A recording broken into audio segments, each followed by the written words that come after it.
Parul university के placements का कोई रिप्लेसमेंट नहीं, इसलिए टॉप कंपनीज की फर्स्ट चॉइस।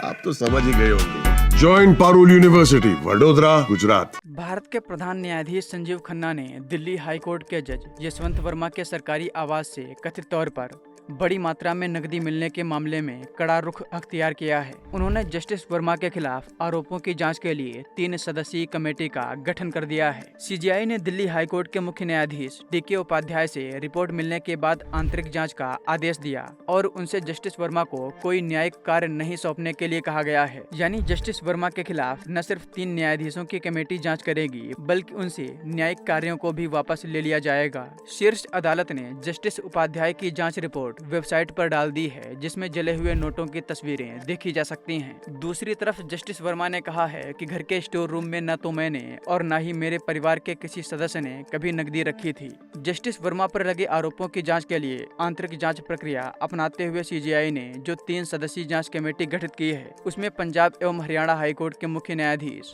शील नागू, हिमाचल प्रदेश हाईकोर्ट के मुख्य न्यायाधीश GS संधावालिया और कर्नाटक हाईकोर्ट की न्यायाधीश अनु शिवरामन शामिल हैं। एक अभूतपूर्व कदम उठाते हुए सुप्रीम कोर्ट ने शनिवार देर रात अपनी वेबसाइट पर जस्टिस वर्मा के आवास पर कथित रूप से भारी मात्रा में नकदी मिलने की पूरी जांच रिपोर्ट अपलोड कर दी है। जांच रिपोर्ट में जस्टिस वर्मा के आवास पर होली की रात को आग बुझाने के अभियान के वीडियो और फुटेज भी शामिल हैं, जिस दौरान नकदी मिली थी।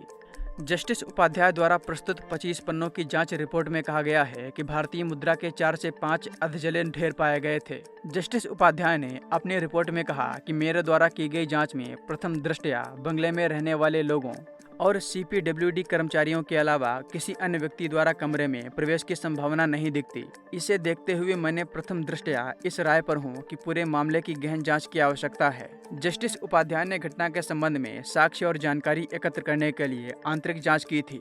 जस्टिस उपाध्याय की ओर से जस्टिस वर्मा को एक पत्र में लिखा गया है, जिसमें कहा गया है कि वे पूरे प्रकरण के चलते न तो मोबाइल से डाटा डिलीट करें और न ही मोबाइल नष्ट करें। 21 मार्च को लिखे गए इस पत्र में जस्टिस वर्मा से धन के स्रोतों के बारे में जानकारी मांगी गई थी।